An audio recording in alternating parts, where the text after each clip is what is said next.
Good afternoon. To my right, we have the esteemed Dr. Howard Zucker. To my left, the esteemed Secretary to the Governor, Melissa DeRosa. To her left, the esteemed Budget Director, Robert Mejica. Thank you all for being here. Appropriately social distanced. Today's day 220, believe it or not. The fall is here. What happens in the fall? Leaves come down. Jimmy Vilkin spends a lot of time with the foliage up north.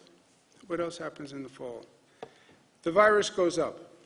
The leaves come down, the virus goes up. They've been talking about this for a long time. They predicted this, and on this prediction, they happen to be right. You see the virus increasing across the country.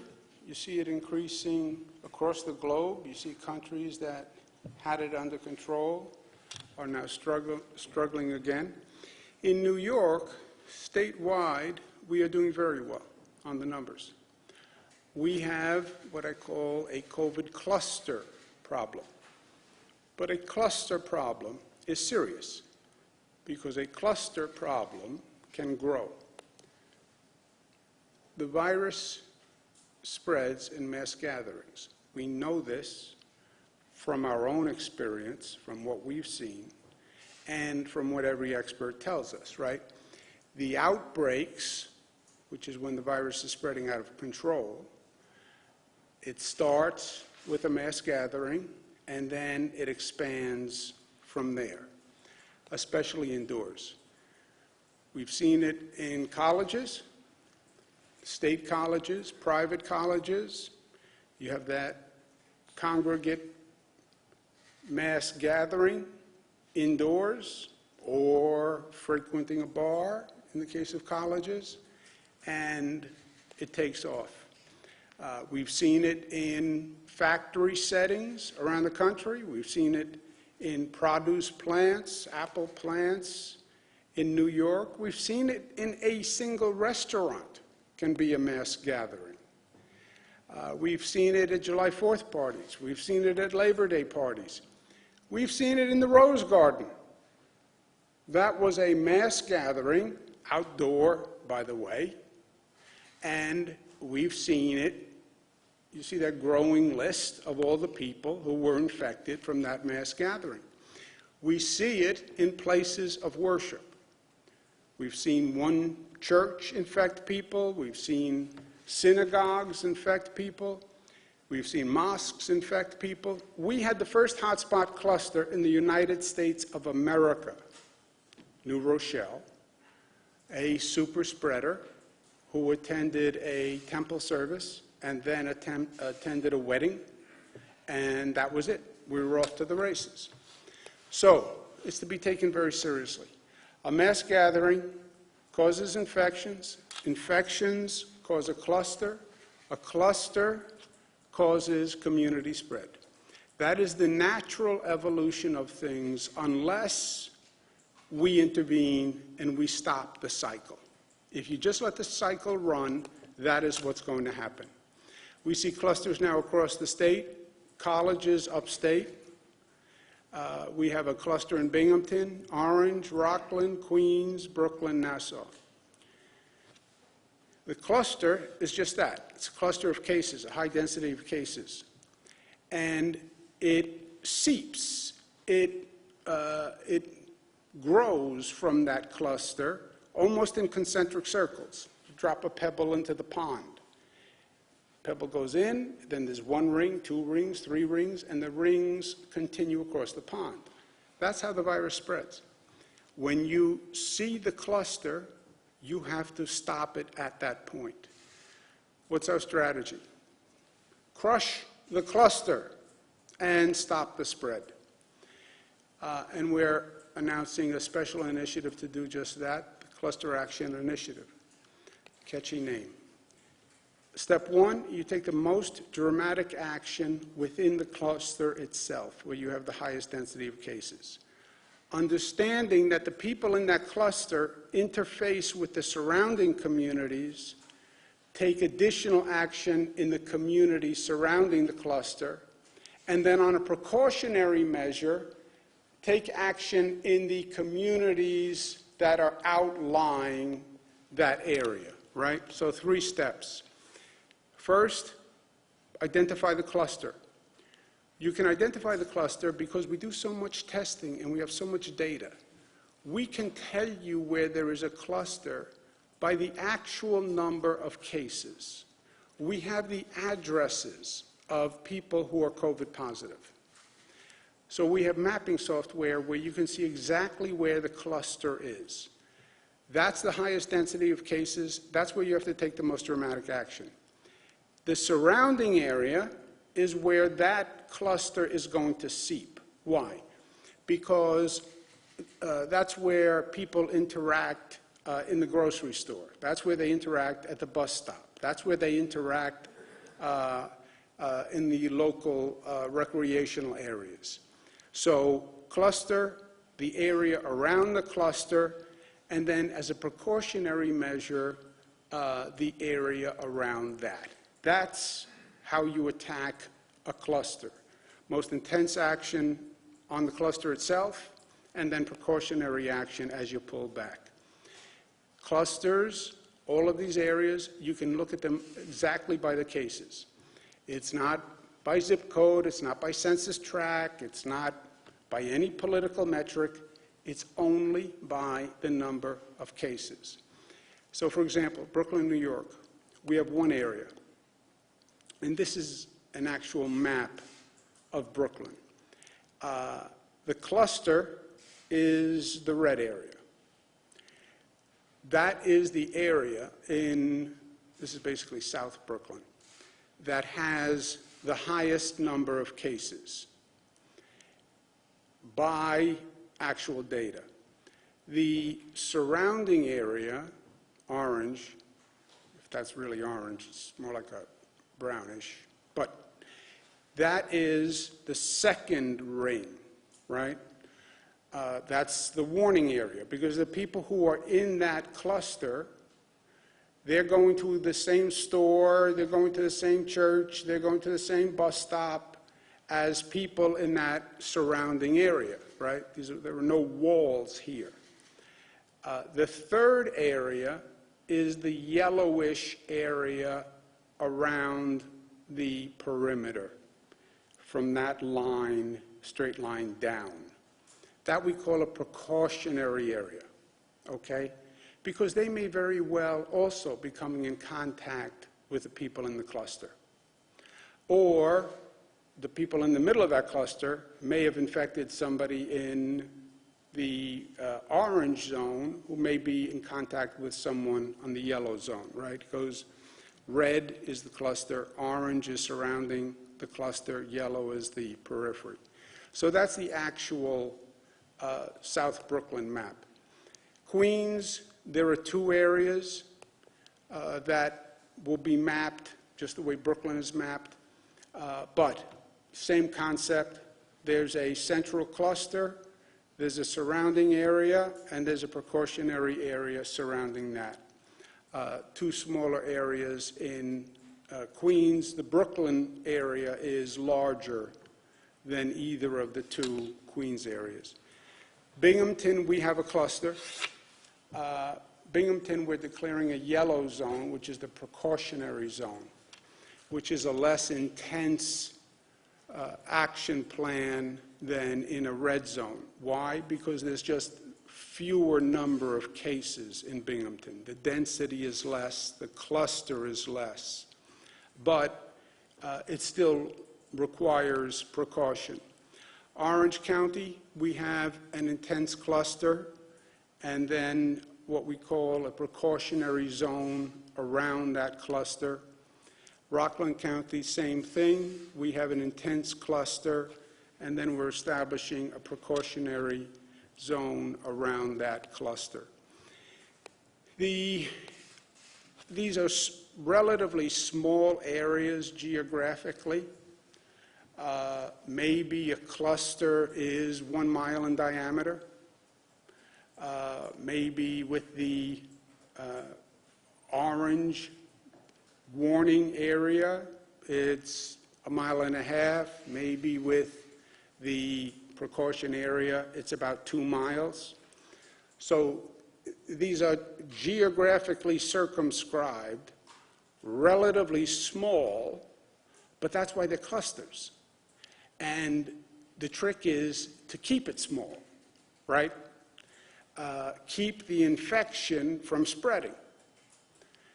So small but intense targeted efforts in that area. And we have new rules for a red, orange, or yellow community. The red, which is the most impacted area, houses of worship will be 25% capacity, up to 10 people maximum. So if it's a church or a mosque or a temple, there'll be a maximum of 25% capacity or 10 people. No mass gatherings, only essential businesses open, only takeout dining, and schools are closed. In the orange areas, that's the second ring, houses of worship, 33% capacity, 25 people maximum. Mass gatherings, 10 people maximum, indoor or outdoor. Businesses, we close high-risk, non-essential businesses. High-risk are defined businesses like gyms, personal care, etc. Dining, no indoor dining, outdoor dining only, 4 people per table. Yellow, which is the precautionary zone, 50% capacity in a house of worship. Mass gatherings, 25 people. Businesses are open, dining, indoor and outdoor, but 4 people maximum per table. Also, the schools in the yellow area, public or private, must do mandatory weekly testing. The schools and the students are people who are very likely to interact with people within that community. And we saw this in New Rochelle. All the kids go to different schools, I know, but they meet in the playground, or they're on the Little League team, or they're on the hockey team, or they went to somebody's birthday party, and they interacted. So the schools are important because you will very often see the schools be a place of transmission. And if 2 students interact at a birthday party on a Friday night and then go to school, they then bring it home to their parents, and now we're off to the races again. We're increasing the fines for sponsors of mass gatherings to $15,000. We are going to be providing the local governments with the maps that we did in their areas. We'll be consulting with them. These were done specifically from the actual case numbers themselves. If there's some peculiarity, local governments have a comment, we'll do that today. The rules can go into effect as soon as tomorrow. That's up to the local government, but no later than Friday. If a local government says we want time to get adjusted, fine. Today is Tuesday, get adjusted, but no later than Friday. Testing for schools in the yellow zone starts next week. And I am more and more concerned about schools, the more experience we have. And the more we get into this, the more important I think it is that schools do random testing. Well, students are young and they're resilient. First of all, we don't really know that. What do we know about this virus? And not only do you have young people in schools, you have teachers. And We all think we're young. I think I'm young. But you have teachers. And I want to make sure we're protecting all lives. So the schools in those yellow zones must do weekly testing. The Department of Health will set a sample number. We want to make sure it's statistically representative, and they'll set that sample by Friday. If a school needs additional testing equipment, they should contact us. We can help them. If they want to do pool testing, they should contact us. We can help them. These rules will be in effect for 14 days, and then we'll see where we are, and we'll see the numbers, and we'll adjust from there. We've gone through this evolving situation with some of the best people on the globe who've been advising us, and I want to thank them very much for their help.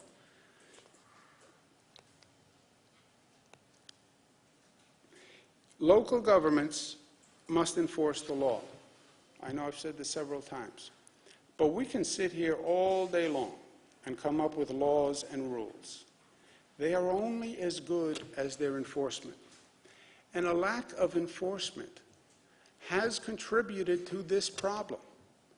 There is no one who can say they didn't see this coming. We've had concerts in the Hamptons that should have never happened. We've had bars that have attracted crowds over and over again that should have never happened. We've had college parties that have often happened off-site that should have never happened. We have had religious gatherings that have been circulated on social media for weeks, and action was not taken. There can be no surprise. The rules are only as good as the enforcement. Well, we have COVID fatigue. We're tired of wearing masks. COVID isn't tired. The virus isn't tired. The virus still energetic and strong enough to kill you. It's no time to be fatigued. We don't have the luxury of fatigue. And I understand these are politically difficult situations. I've tried everything with local governments. I said that I would fine local governments if they fail to enforce the law, because these are laws that they're enforcing. A law doesn't work if you're too incompetent or too politically frightened to enforce it. Period, said A.J. Parkinson. I also said to local governments, blame me. I understand these are all difficult acts to enforce. These are state laws. Blame me. I have no problem with that. Moving forward, I'm not going to pass more laws that are not enforced. This is a government that is competent. This is a government that is capable. This is a government that has helped the people of the state through this horrendous situation. We'll continue to do it. We do it because we're effective. That's why.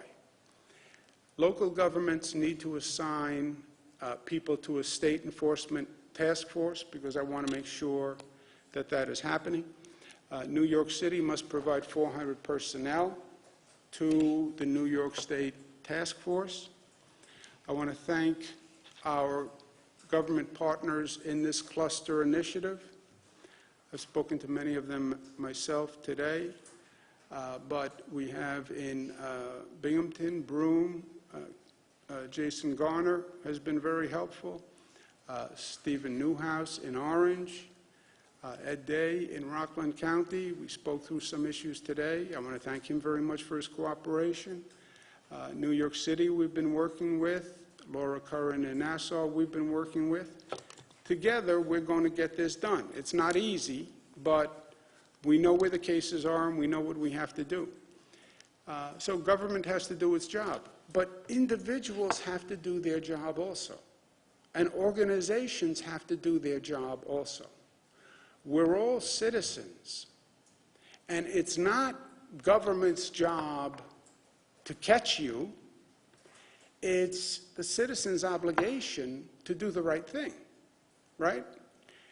You don't speed on the road. Not just because you're afraid to get a ticket. You don't speed because you don't want to kill anyone, right? You act responsibly with COVID because you want to protect yourself, you want to protect your family, you want to protect other people. And organizations have to do the same thing. I am informing all houses of worship today. Obviously, these rules, the new rules, are most impactful on houses of worship because this virus is not coming from non-essential businesses. That's not what this is about. It may be spread by non-essential businesses. The virus is not starting in schools. It may be spread by schools. This is about mass gatherings. This is about mass gatherings. And one of the prime places of mass gatherings are houses of worship. I understand it's a sensitive topic, but that is the truth, period. You want to solve the problem? Acknowledge the problem. Deny the problem, look at a red herring, and then the problem gets worse. The problem is mass gatherings and houses of worship, colleges, and some miscellaneous foolish behavior in bars, outdoor venues, etc. I spoke to members of the Orthodox Jewish community today. I spoke to the leaders myself this morning.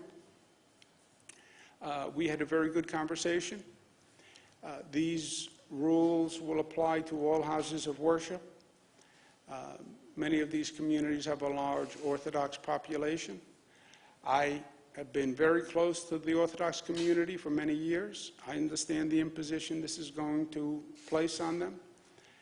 And I said to them, I need their cooperation. I need their partnership. They're very cohesive communities. And I asked for them to work with me to follow these guidelines.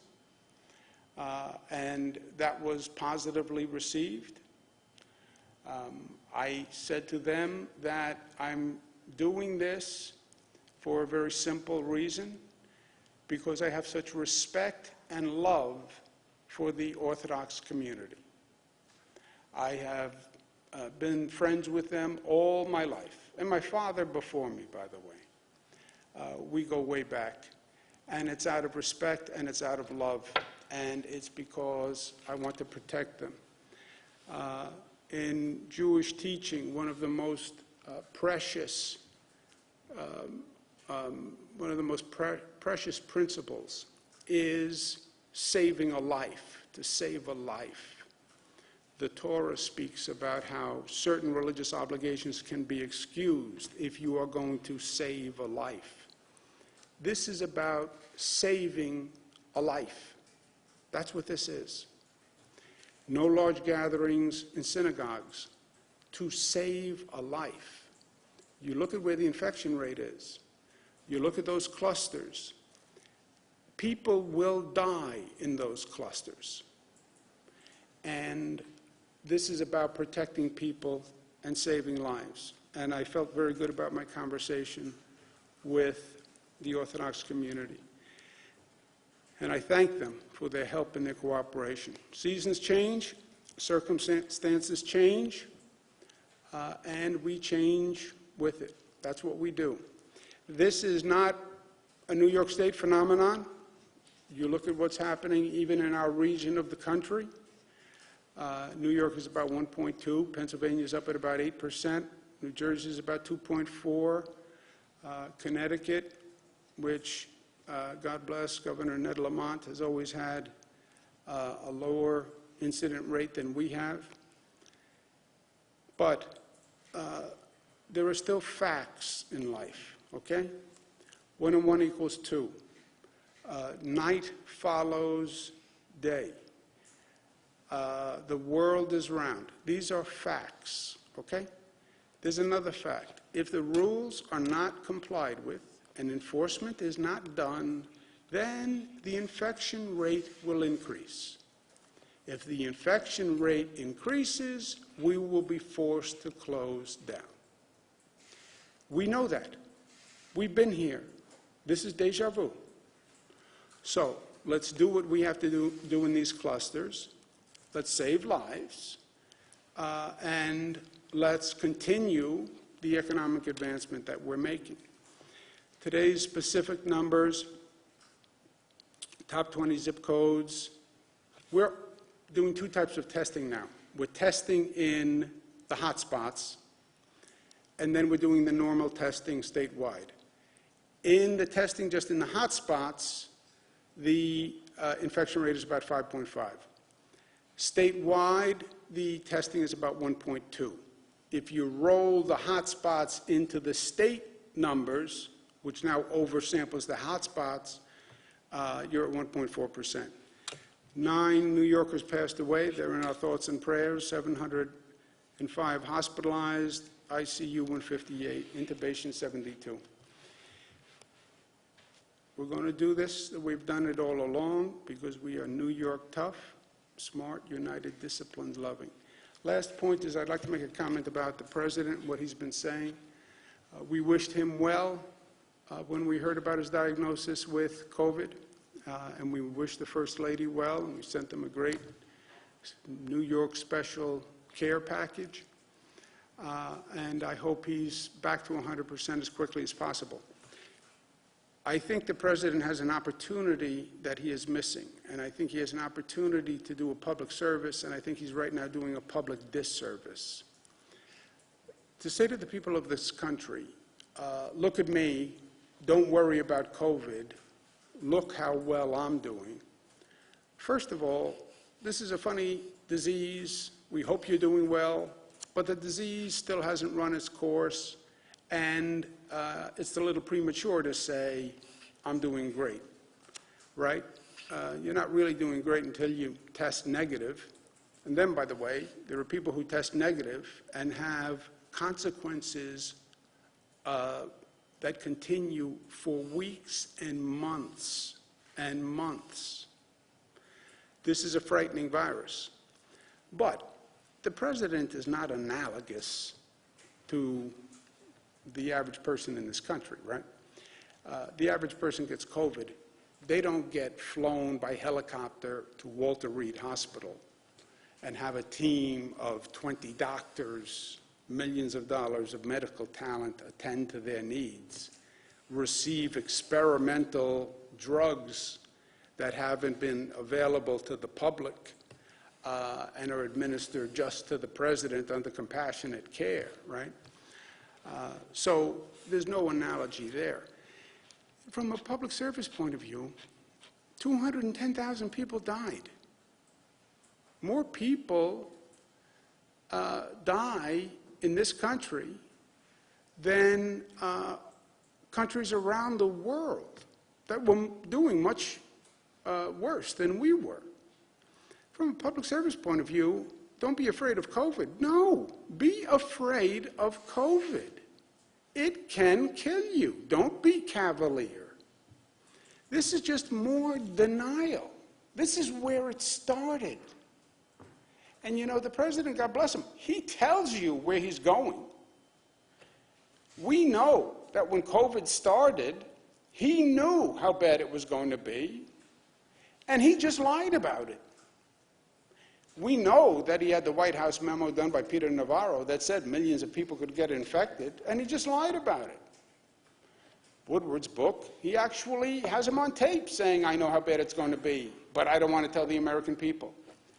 Yeah, that cost this nation, and that confusion cost this nation many unnecessary lives and expense and pain and hardship. I was saying at that time, take it seriously. The president was saying when it started, it's a hoax, It'll be gone by Easter. It's going to disappear like a miracle. Yeah, none of that was true. None of it was true. He knew it wasn't true. And it's not true now to say, don't be afraid of COVID.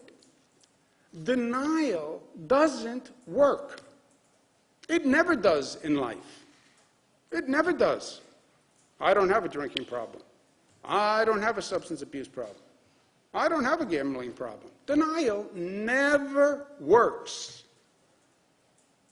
Acknowledge the problem. It's a frightening virus.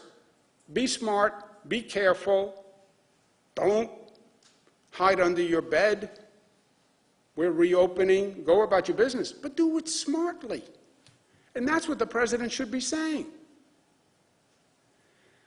Anyway, questions? Governor, and that was a little bit difficult to follow. You